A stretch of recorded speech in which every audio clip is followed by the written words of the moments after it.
Амарцгаано. За би нэг мини хүлэмж хийх хамгийн амархан арга та бүхэнтэйгээ хуваалцах гэсэн юм аа.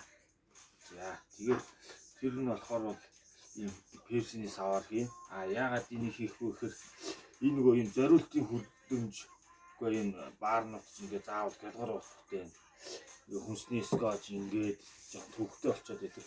Тийм болохоор өөрөөсөө байвал хамгийн амар юм уу гээд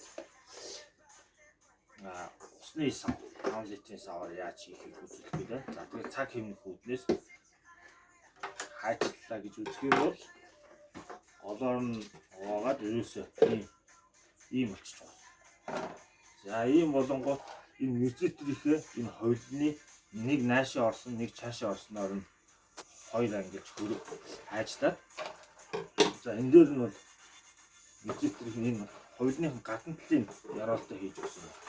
За тэгээд энийг хийлээ.